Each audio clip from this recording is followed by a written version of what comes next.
basis was kind of that the idea that he couldn't possibly have taken her jeans off without her consent. They were saying her jeans were so tight he could never have possibly taken those jeans off by himself, which is absurd and is not how denim or clothes work.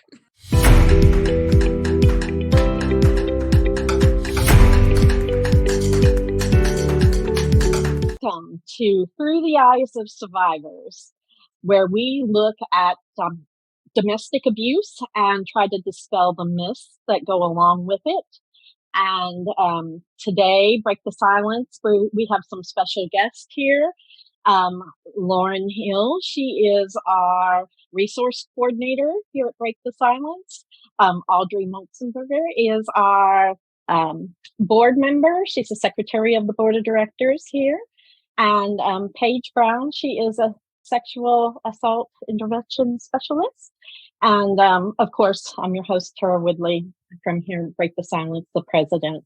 And today's topic is going to be correlating with the month of April, sexual assault awareness. And we decided to focus on, we're focusing on sexual assault pertaining to what you're wearing. You know, did she deserve this by wearing this? And a lot of times how that affects our culture. So I know that Lauren especially brought to my attention a specific, it was a specific type of event that started back in the 1990s called Denim Day. Would you like to talk about that some, Lauren? Absolutely, but I wanted to say hey to everybody and glad to be here. And Denim Day was I'm going to say something is an occurrence that was brought to my attention maybe about a couple of years ago.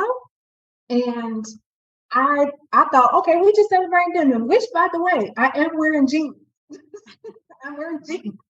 And so in remembrance, and of course my jeans, because I'm a little fluffy. I wear a little, sometimes they're a little tight, you know, or a little form fitting. And some of us, we like form fitting, you know, jeans, because we like to show our curves, you know. But in this situation, Denim Day started in the 90s, and it was based in Italy, where an 18-year-old girl, she was getting she was doing her driving lessons. And if you know, at 18, when I was 18, I was a senior in high school. I was doing driving lessons then too. So 18 is like senior in high school, college age, right? So so I want y'all to put this young lady in your 18-year-old mind. And so she was 18 years old. She was doing a driving lesson with her driving instructor, who was in his 40s. And he told her to go to a isolated road. And so knowing as women, when we see an isolated road, it's like, I don't know about this, right? But 18-year-old, she's just going by what her instructor tells her. And they get to the isolated road, he drags her out the car. And she's fighting, and he pulls her jeans off and rapes her. So she did, and so later on, time goes by, and she did report it. There was a trial, and he was sentenced. But a couple of years later, he made an appeal, and his reasoning was her jeans, her tight jeans. And then he also said it was consensual. Now, again, I'm 18 and I'm fluffy. I got extra. So it takes a little while to take stuff off. So, and actually, the Italian Supreme Court overturned it, and he gets set free. So the basis was kind of that the idea that she couldn't he couldn't possibly have taken her jeans off without her consent. They were saying her jeans were so tight, he could never have possibly taken those jeans off by himself, which is absurd and is not how denim or clothes work. Absolutely not. Because I'll tell you, ladies, I'm of that generation. I was a teenager, and young woman in my 20s in the 90s, and that was the rage. The fashion was those tight jeans, everybody designer tight jeans. And I'll tell you right now, it wasn't that hard to get those off and on. Denim doesn't, yeah, you're right, denim doesn't work that way. No, especially if they were like, and especially back in those days, of course they had the tight jeans, but then they had the baggy jeans. And if she had on the belt, it takes a while to take the belt off, all those types of things. And because of that, the women in Italy was enraged.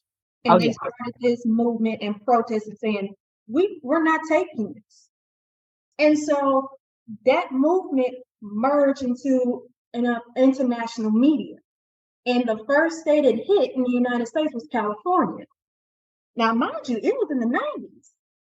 And so Denim Day started in Los Angeles, California in April. So they made it their way that Denim Day, the last Wednesday of April, is considered Denim Day. And it's an international day. And it's spreading awareness, not just about sexual assault and sexual violence, but also victim blaming. Yeah. And then also the misconception of women's clothing. And which is sad because you're already seeing me and already prejudging. Again, she's 18 years old. At 18 years old, I'm green and I'm still naive in the world. But again, 18 years old, they're in society that's considered grown or an adult, right? So in his mind, oh, she's an adult, she's not going to say anything. But she's learning how to drive. Yeah, and it's a shame that we still see that to this day. It's still the victim's fault. And Paige, would you speak to that a little bit? How society does that, blame the victim? It's interesting because the metaphor that I always use in my trainings or prevention classes is when somebody says a victim blaming statement. And even a lot of times you see victims themselves who say victim blaming statements towards themselves because it's become so innate to our society. And you'll hear things like, well, what was she wearing? Or what did they expect? Right? Or, well, why didn't they fight back? Why didn't they call the police? What did she expect driving down that alley? And the argument, the way I try to ask people to reframe it is, would you ask that question to somebody who had their car broken into? If I told you guys, hey, my car's out on the street, somebody just broke into my car, if the first thing you're going to say to me was, well, are you sure they broke into it? Or did you just leave the keys inside and they were trying to help? Well, are you sure they broke into it? Or did they just crack the window open a little bit? Now, are you sure they stole it, or were they just taking it for a ride and maybe they needed groceries and they're going to bring it right back? It's absurd. What were you wearing? Were you wearing something that were you wearing a t-shirt that said, I want you to steal my car? Right? This is absolutely absurd. And these statements we don't use towards other crimes, but we use them all the time when it's crimes against women and children. Absolutely. And Audrey, I mean, there's consequences when society does this kind of thing. And, it perpetuates that myth of sexual assault. So what is your take on that? I feel really bad when I hear that, like people ask those questions. It's almost like they normalize and they make it it's almost like we're desensitizing ourselves to even asking ourselves the right questions. Like I always want to give the right information when answering questions. And I did look up what victim blaming, like what the actual definition is. It's saying, implying, or treating someone who has experienced harmful or abusive behavior like it was a result of something that they did. like Right. paid to. That's like you going somewhere and saying, well, I'm going to go out and I'm going to dress up so that I can get sexually assaulted tonight. Nobody does that, and, Mm-mm. and, you know, it's a way of minimizing blame and putting the blame on the person that is actually the victim. And it's heartbreaking when you think about it. And I think that we really need to have the conversations and really discuss what sexual assault is really about and how we can, tear down those victim blaming statements. Yeah, to jump on that, I think something that I see a lot too is a lot of times parents will give this language to their kids. You have a 13, 14-year-old daughter. You're not going to go outside the house wearing that, right? And we reinforce this in our school dress codes. I am, a professional, and I was in a high school. I know I look about 16. I'm 25. But anytime I'm in a high school, I usually get asked for my hall pass. And I was wearing clothes that are appropriate to a business attire, and they said, hey, you can't go to class, you're out of dress code, not knowing that I was a guest speaker. And so we reinforce these ideas that what you wear makes you unprofessional, or it's so distracting that no man will or teenage boy would be able to pay attention, or that it's going to cause a sexual assault. And to that, I say, if you're a 44-year-old man watching this, what would an 18-year-old girl have to wear for you to sexually assault her? What would it be? Because once you start thinking about that, you're like, no, I would never sexually assault someone. Great. Then stop talking about the clothes being the cause, because the clothes is not the cause. It's the perpetrator. Oh, absolutely. And I reflect on the times when my daughters were in high school, and my youngest daughter, Ashley, was a cheerleader. So they have to wear all the little cute skirts and everything. And during that time, mini skirts were in fashion then again. And Rachel, they could wear skirts as long as it came down to their fingertip length. And if it was shorter than that, and that principal would have the girls bend over in front of them to see if he could see stuff. My husband was enraged with this principal over that. But it was okay for the cheerleaders to wear those things that were way shorter. And so there's certain mixed communications we give our daughters, I believe, with that is just astounding to me that still hasn't changed to this day. And I think it's our daughters and our sons. What are we saying to our sons if we're saying, oh yeah, these girls aren't allowed to show their collarbone because you are such an uncontrollable animal. You have absolutely no conscious ability to make decisions on yourself. You are, just a rage of hormones, and you're uncontrollable. And so the way we have to protect this is by women, this inch of fabric is the only thing keeping you from committing a crime or from flunking out of school. It's absurd. What are we saying to our kids when we're instilling this to them at such a young age?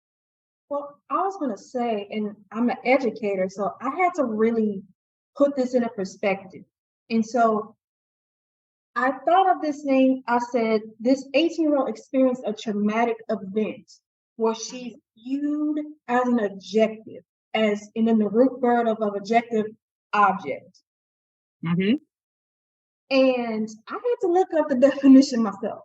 And an object as an adjective is saying not influenced by any personal feelings or opinions.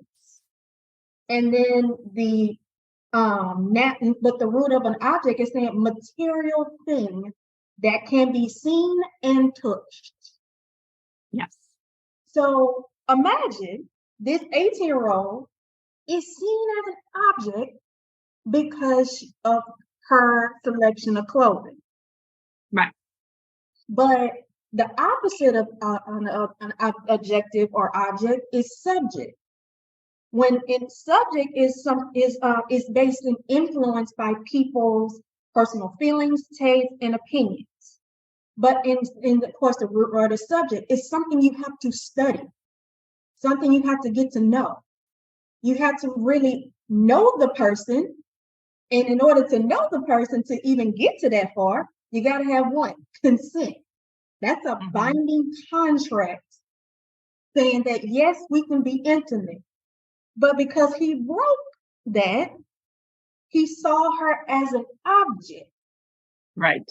Because he was based off of his own perception and misconception of what the clothing made him do it. And so if that's the case, what if I was just wearing my old pajama robe and slippers and a bonnet? Does that still perceive you? Did you want to do something to me? Exactly. And if I'm wearing like coverings from head to toe, you don't see the only thing you see is my face. Does that still give you that perception that you want to do something to me? That you still see me as an object, not as a subjective? And so this 18-year-old who again experienced a traumatic event is object, which is sad to say because we need to change that trajectory. Because if a person says no, that means no. And then I had to look it up that 1 out of 3 women and 1 out of 4 men fall in the category that are domestic violence victims or survivors have experienced some type of sexual abuse or sexual violence. And Paige, you can probably correct me on this. If we fall in that category, and one of the factors that I found out is 85% of victims that fall into that category know who the perpetrator is. Absolutely. So if 85% know who it is, then you should know that I did not want what you're asking. But they think no in the wrong concept. And you're thinking to yourself, you don't see me as precious cargo, like I'm actually a human being. And apparently he didn't see her as a human being. And then get off and blame her, and so put the shame on her. Right. So many times we were considered the victim. And we're the victim, but the blame is on us. We hope you're enjoying this episode of Through the Eyes of Survivors. We wanted to pause for a moment and let you know that Through the Eyes of Survivors has a shop now open.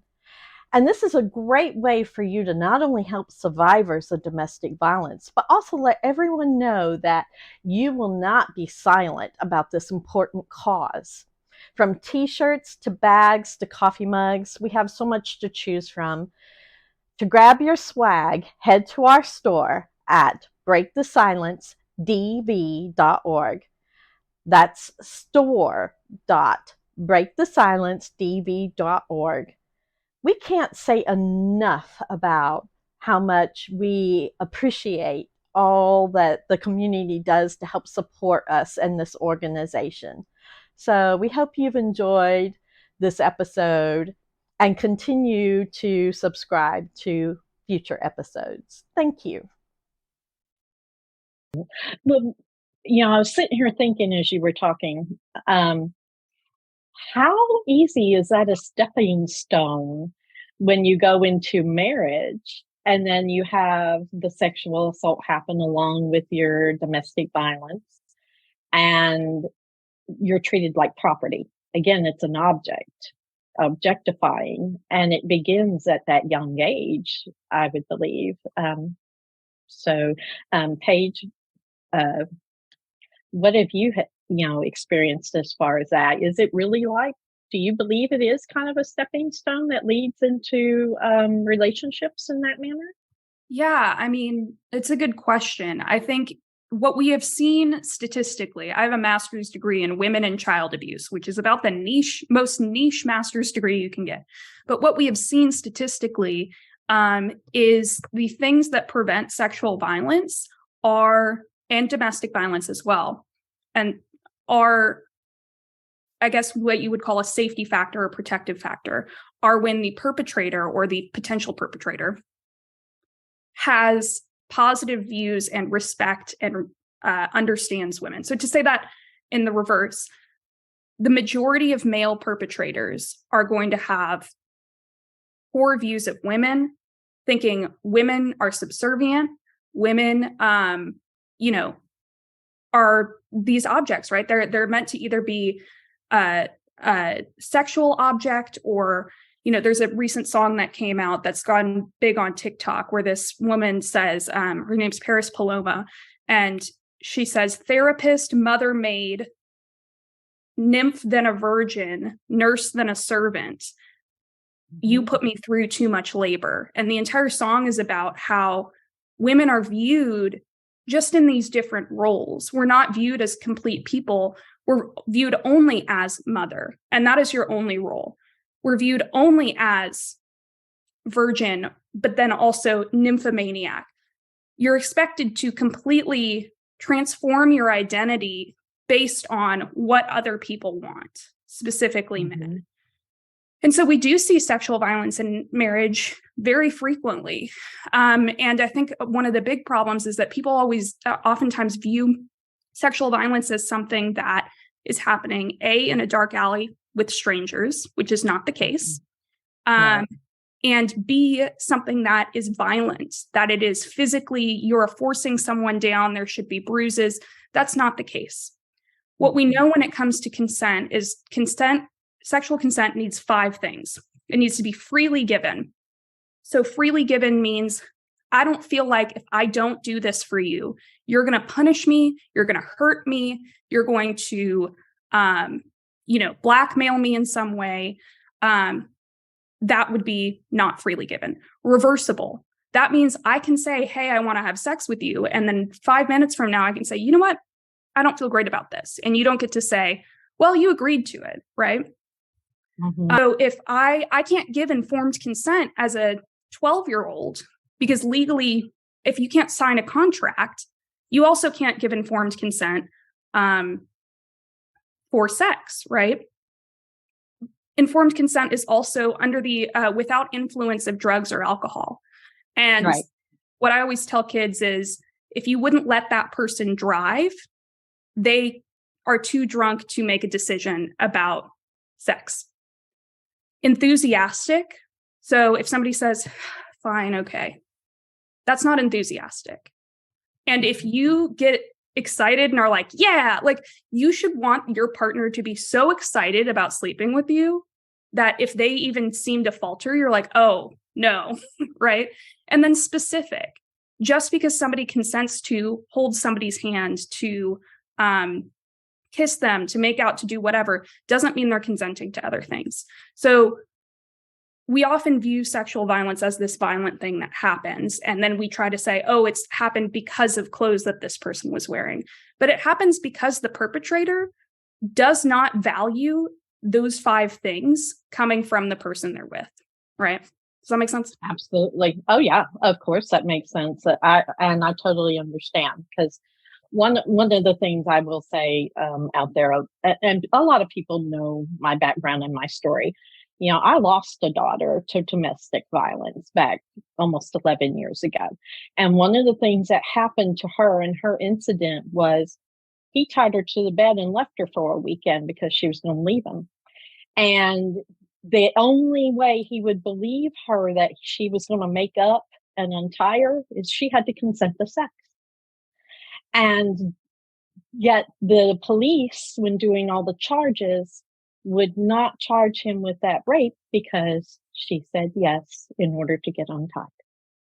And so there's nothing consensual about things that happen like that. So absolutely. Yes, Lauren, what were you thinking? I was thinking also spousal rape falls in that same category. Yeah. This misconception, well, you're married. Whatever y'all do, that's under marriage bed. But the statement still stands. No means no. Absolutely. I don't care if it's by force. You do not try to, even as a married person, and I can say that because I experienced it myself. that is either by force, coercion, or manipulation. Yes. And that the way to, and then that their way of trying to, as a way of making up per se, is that. But no, but if I'm saying I'm uncomfortable of something certain, that means I don't want to go that way. Mm. My experience of that, it was like I felt dirty afterwards. Yeah. No matter how many times I had to wash my whole body, it took me a while to heal. But even in marriages, you cannot make somebody, you still have to get consent. I don't care if you are married. I'm telling you, I don't feel comfortable in this position, or if you, or in this predicament that you're putting me in. There should have been a light bulb clicking in saying, wait a minute, let me stop here. But to the perpetrator that's doing the act, they don't see that. Mm-hmm. They got off. That's the killer part. They got off. They feeling like they're the happiest people in the world. But you're the one feeling like they literally took the power from you. Yes. And that's what it's about, is power. It really is. And I think that we fail to recognize that as a society. Yeah, absolutely. I think that's a big problem. So the field I'm working in now is specifically with people with disabilities who experience sexual violence. And one of the biggest problems with like this group specifically is when you have somebody who's in a wheelchair or somebody who has Down syndrome and they come to the police and say, I was sexually assaulted. Oftentimes the police don't view that person as being attractive or sexual. And they say, well, why would anyone do that? Which A, is ridiculous and dehumanizing and disgusting, but B, doesn't pay attention to the realities of sexual violence, which it's about power, plain and simple. It's about power. And what we see in reality, you know, you talk about the 1 in 3 statistic for domestic violence. For sexual violence, it's about 16 to 17% for the general population who will experience sexual violence.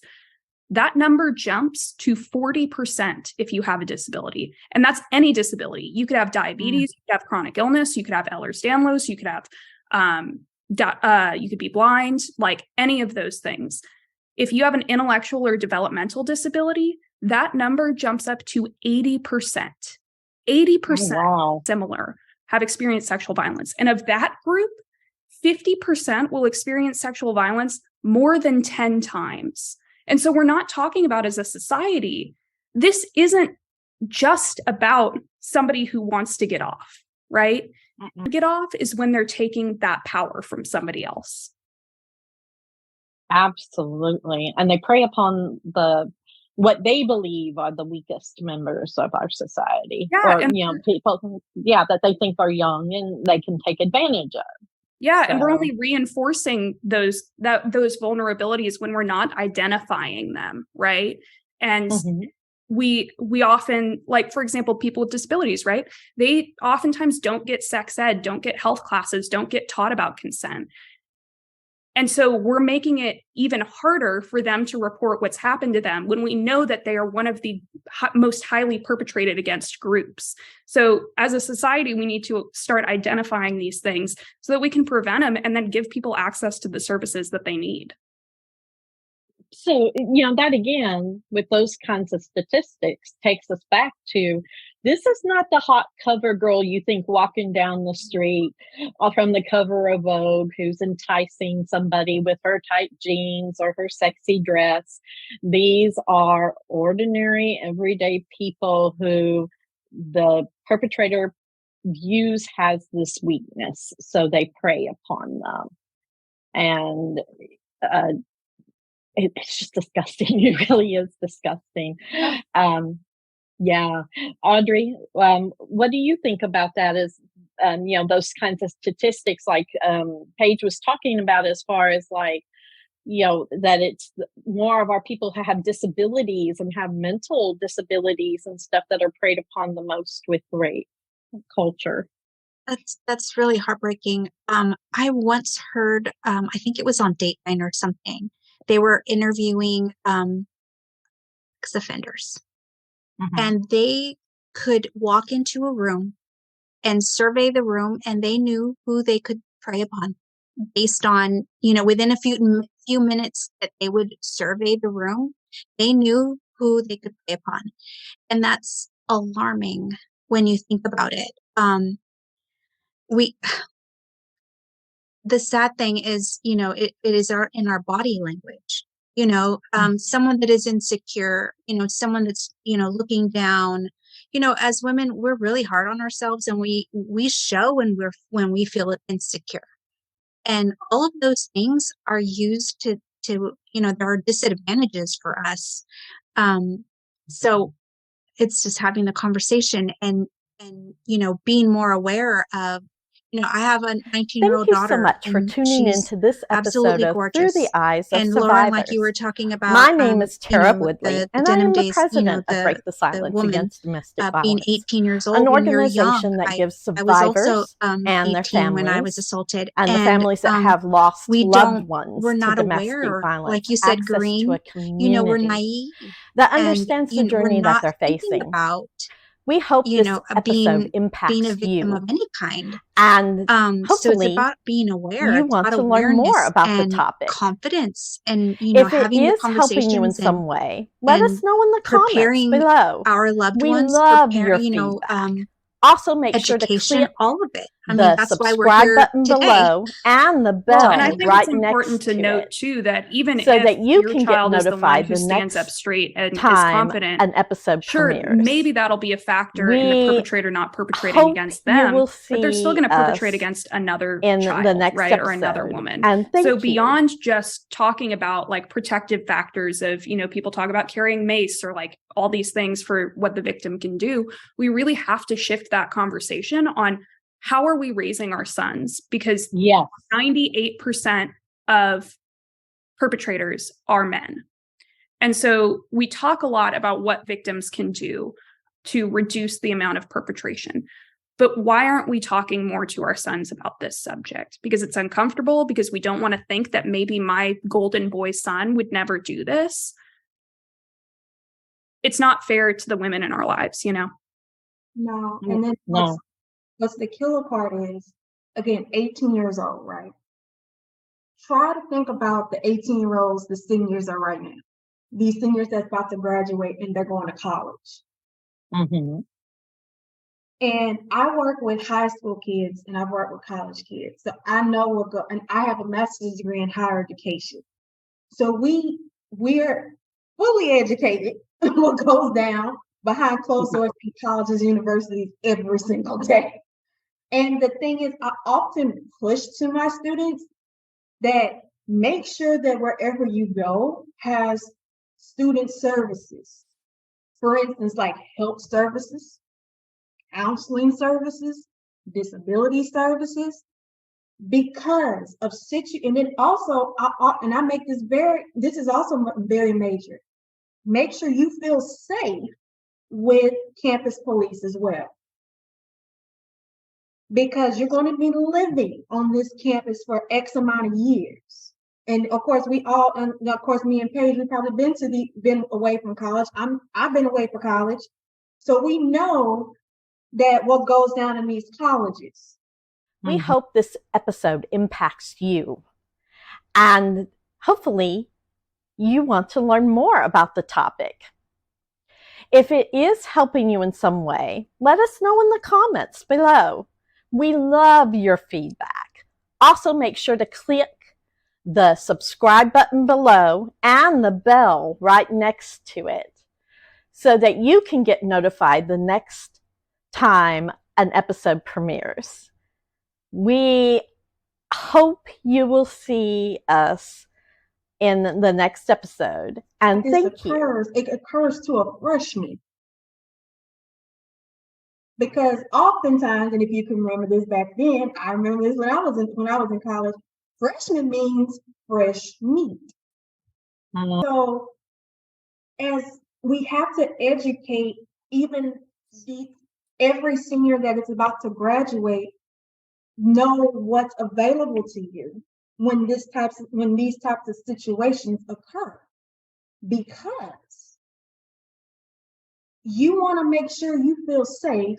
And if it does occur, it's not going to be pushed to the side, and you're going to be re-traumatized every time. And that eventually you don't even want to be back on campus anymore. Mm-hmm. And that does not look good, because because guess what?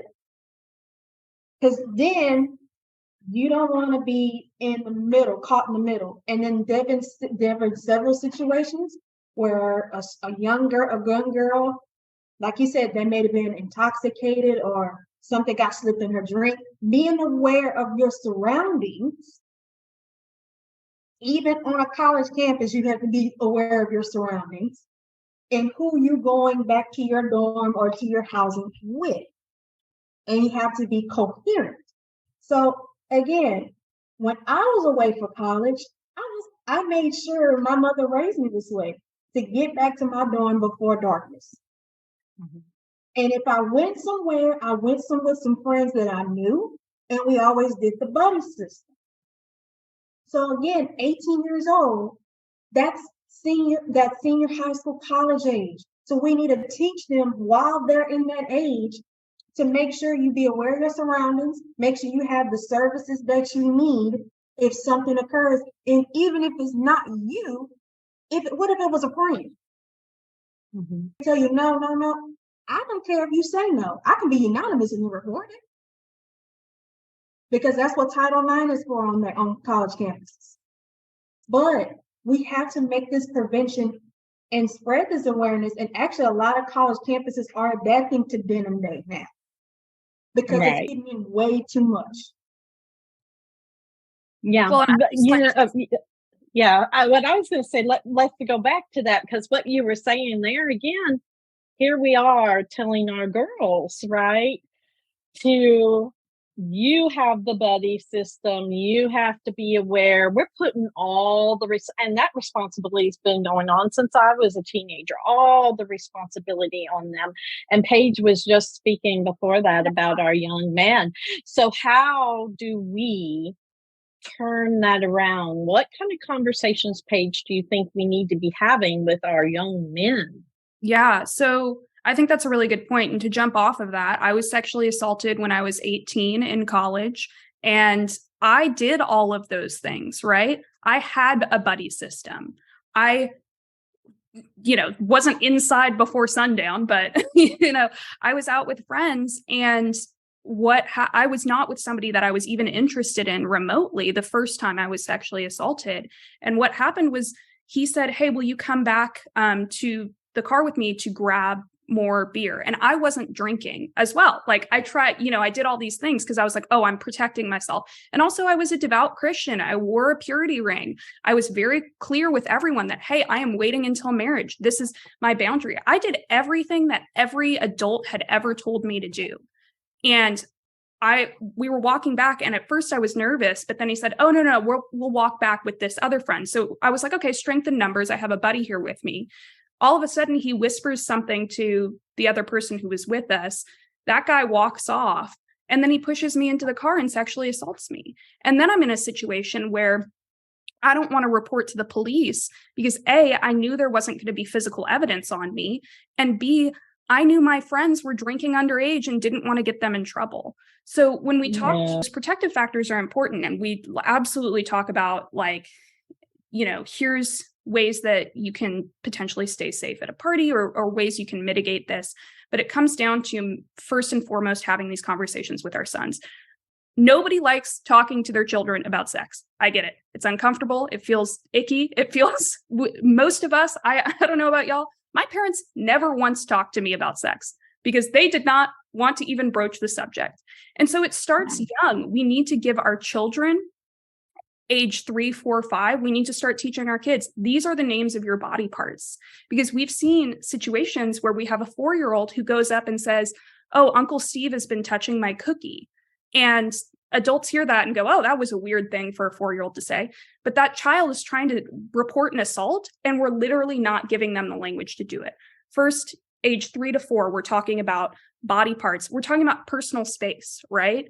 We're not doing, we even talk about, hey, if grandma says, come give me a kiss, you don't have to give her a kiss. You don't have to give her a hug, right?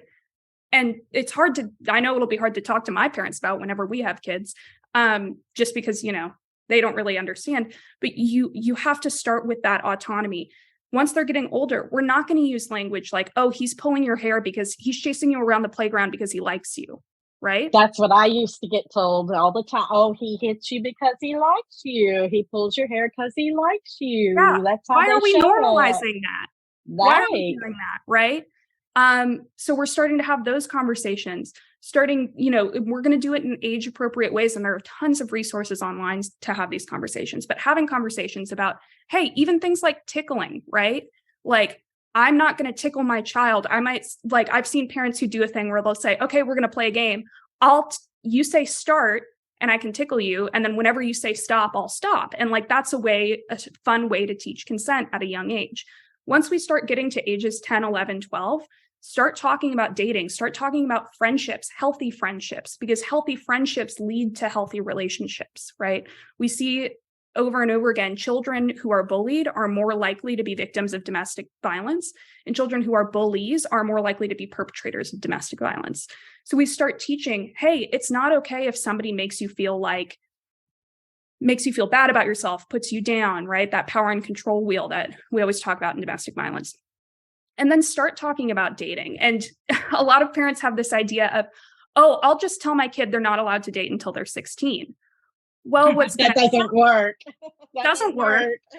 What's going to happen? And what happened with me is that then you're 13 years old and you're texting a boy that you like, and you're confused or you feel like you might be in a dangerous situation, but then I can't talk to my parents about it or I'll get in trouble, right? So we start having these open conversations, because what these kids really need and these teenagers really need is the ability to work through and have an adult guiding them to understand, hey, this person saying this thing to you is not okay.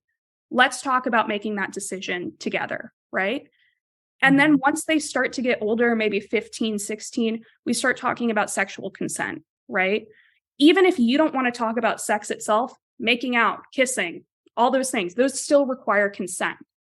And with our boys being very clear, hey, what you're going to see online, what your friends are going to tell you, that's what you're going to watch in terms of pornography. That's not real life. You can go on the internet right now and watch degrading, humiliating pornography on thousands of websites. So if we are not teaching our sons what real sex is like, the internet will teach them that that's what real sex is like. And what we see now, 90% have seen some form of pornography. That's including the girls, not just the boys. That's including the girls, right? And so when you watch pornography, they're never asking for consent. They're not putting on condoms. They're not having discussions about whether they've been tested for STDs or STIs. And so then we tell our kids you should do these things, but they don't have any examples in real situations. We give them 2 days in a health class that says, if you have sex, you'll get pregnant and die. No, that's not helpful. And even if you are like, hey, I want my kid to wait until marriage and do all these things, I don't want them having sex until they're 30, have these conversations young, because they might be a victim and be told that that was consent. And if for example, for me, I was waiting until marriage. And after I was sexually assaulted, I sat there and thought, I am such a sinner, right? I caused my brother to stumble past 8 p.m. And because of that, it took years and years of trying to realize that it wasn't my fault. So talking to your kids about those things and talking to your boys about, this is the reality of what sex looks like. This is what consent looks like. These are the consequences for the sort of actions you're facing. Even if you are not doing this out of respect for your partner, you need to know that you could get kicked out of your school. You could lose your scholarship. You could lose future job opportunities. So you might think it's awkward to say, hey, is this okay? But is that 3 seconds of awkwardness worth your livelihood, your career, your life? No. Yeah, and well, and I'm thinking again back even younger, Audrey, like we were discussing when instead of like, oh, because they still do this. I have little granddaughters who are 6 and 9. Oh, that little boy likes you. Maybe as parents, because I know you have sons, Audrey, maybe as parents we should change the dialogue with our son to go, hey, if you want her attention because you like her, why don't you try, healthy things like you draw her a picture, give her a card, pick her a flower. You'll get her attention other than that negative reinforcement, because then I think you're leading more into teaching them that this kind of negative reinforcement is what really gets attention. What's your experience with sons, Audrey? Well, look, we were, my boys unfortunately were also victims. They Right. didn't experience, they weren't abused, but they heard the abuse.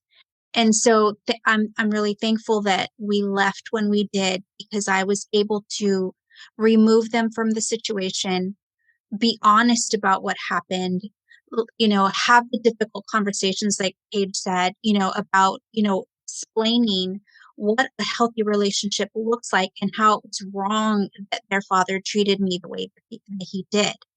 And then Mhm. also to, because a lot of, we're talking about generational, dysfunction, where Yeah. they're just repeating the cycle. And so it's a hard cycle to break, but we have to have those, we not only do we have to have those difficult conversations, but we also have to be the example. We have to show them what a healthy relationship looks like. It's not just having the conversation saying, you should treat your, a girl that you're interested in with respect, and you should, show them affection. It's more than that. It's about showing them what it looks like, being a role Right. model, providing, the relationship that they have, a boy has with their mother will be, is what's going to play out in their lifetime. So if they have a dysfunctional relationship with their mother, they're going to have dysfunctional relationships with women. It is our responsibility as a mother to demonstrate what a healthy relationship looks like with our boys, and what a healthy relationship looks like with our husbands. And also, like Paige said, having the difficult conversations and talking about what that looks like. We were just, and my son and his girlfriend went with us, and I'm happily remarried. We're gonna celebrate 10 years May, and I'm very thankful to God, because they've seen what a healthy relationship looks like between my husband and myself. So they saw what a unhealthy relationship looked like and what it led to, but they also saw what a healthy relationship looks like.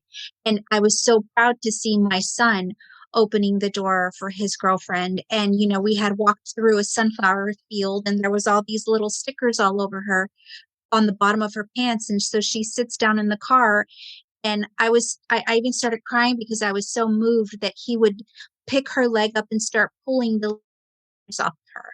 But that is because they've seen and grown up with what a healthy relationship looks like. My husband still opens the car door for me. I'm not a morning person, and he comes in the morning and brings me my coffee. Like, it's all of Yeah. those little things that it's not just talking, it's living it, it's doing it, it's honoring each other and showing what it looks like. Yeah. Because men will experience abuse. We have to talk about it, and we have to be prepared, because if it's not, the information is not for us, it's for somebody that we love.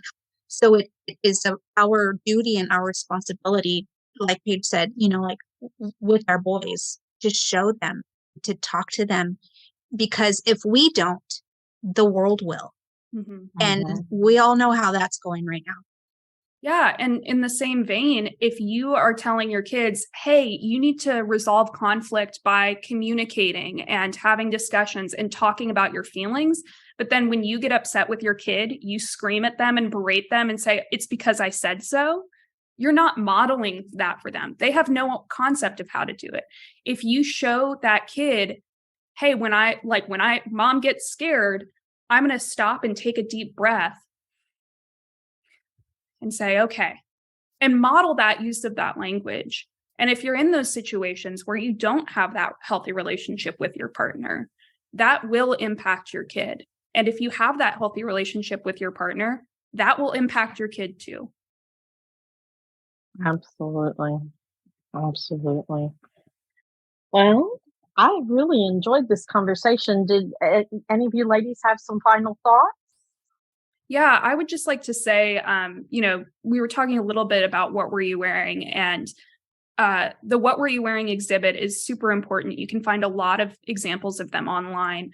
And if you look at these exhibits, you look at these photos, there might be one skimpy dress, right? And then you see a dress for a 4-year-old girl, or you see a baby's onesie. And if you can come away from looking at one of those exhibits or looking online at one of those exhibits and still have the thought that clothes are what cause sexual assault, I cannot even imagine that being a possibility. So I'd really encourage people to look online to see what local sexual violence awareness activities are going on in your area, especially if it's a What Were You Wearing exhibit. Yes, and also Dove online. Dove did an exhibit that is fantastic that's online you can look at as well. And I was amazed when I looked at that, things like their softball uniform, and the majority of it was not something that was sexy at all. Army ACUs, a nun's habit, like it could be literally anything. Absolutely. Lauren, some final thoughts? Yeah, I just really, I'm gonna say I'm hopeful that Denim Day will be. This is not anything about politics. This is nothing to do with just religion. This is a movement that has to have change, and that we need to change the myth and the misconception of what sexual abuse and sexual assault is, especially in our DV community, because it hits us too. It hits us too. And that when we change and adapt to this movement while we're being aware, we can spread that out to our own communities, to our neighborhoods, to not just our children, but our neighbors' children. And then, like I said, I work with high school kids and college kids, and I'll be real with them.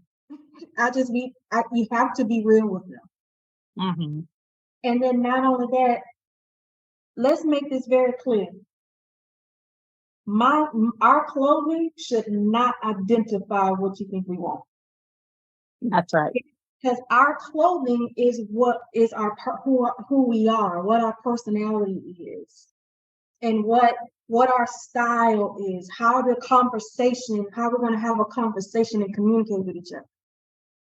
And that's what I mean by you get to study me without assuming.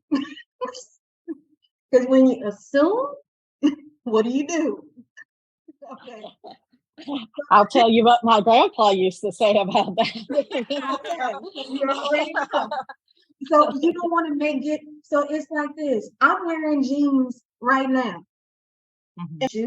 I'm wearing jeans because I like to show off my curves because I see myself as a pretty woman.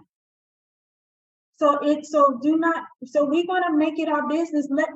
Do not assume, but at the same time, we are comfortable as women. We are comfortable in our skin on whatever clothing we wear. Because I remember this old saying that be careful what you advertise. But whatever I'm advertising does not mean that's what I want. So I'm not a billboard. I'm not selling anything, right? That's right. So let us just celebrate what we wear, because that's our work of art. Our clothing is our work of art of who we are, what our identity is, what is our statue, what is our discipline, how we were raised. Because then also We are women. As women, our clothing defines our femininity. It also defines who we are as individual human beings.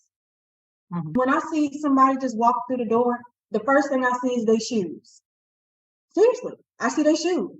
And if I see those shoes are cute, I'm like, I want to know where she got them from. Mhm. Oh, she must be bougie, or she must got a whole lot of money. No, that's my assumption without even having a conversation with the person. So let's change that trajectory. Do not assume that my clothing says differently. I can just be wearing. You can be wearing tights, a hoodie, and a baseball hat because you may be on a mission. You didn't have time to wear some actual other types of clothing. And again, we need to tell this to our sons. Don't assume how a woman dressed, that's what you think is going to go down. Right. Absolutely. And Audrey, you have any final thoughts? I just want to address the women that have been assaulted. Sorry. I'm glad that we're taking this opportunity to talk about it, because a lot of times we blame ourselves. And the sad thing is that there's nothing that we could have done different. Someone that is, going to assault someone is going, I believe that 18-year-old girl, that was not the first time he did it. She was just the first person that used her voice and reported it. And I say this all the time. It's like Maya Angelou says, when I knew better, I did better. When we can't blame ourselves for what we didn't know then. Right. And there are so many things that we can do. We can help other people. It doesn't take it away, but we can use it as a tool to help somebody else. And that's why we're here. That's why we have these conversations, so that we can make a difference. And like Paige was saying, we do have to have conversations with our boys. We need to be educated and not victim blame. And when we hear somebody victim blaming, it is an opportunity to have a conversation without being defensive, without being judgmental, but it actually helping educate someone so that it's a ripple effect. The people that are around us, the people that we work with, the people that we live by, all of the people that we encounter in our lives is a platform. We have an opportunity to educate people so that we can make a difference. And like, the statistics are just astounding. It's heartbreaking.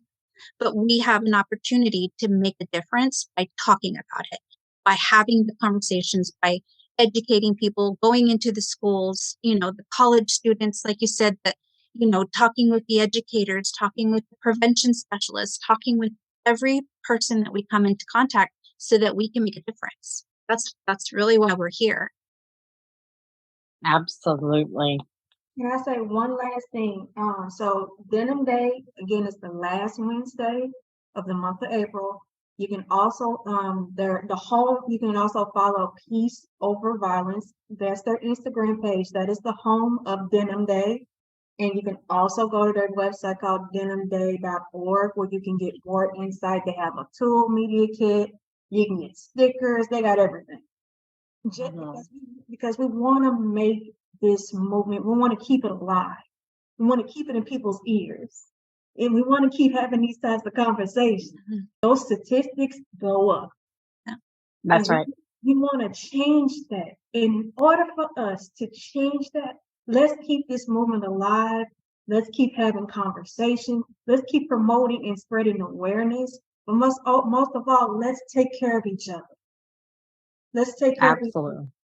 And that make sure that we're understanding and like Audrey said, educating ourselves, educating our sisters, educating our brothers, our neighbors, whomever you need to tell. Let's educate them so this can be changed. Could save a life. Yeah. Yes. Well, thank you. I'd like to thank my panelists for being here today. Please check out our website at breakthesilencetv.org. And right now, we're currently running a subscribe to win on our YouTube.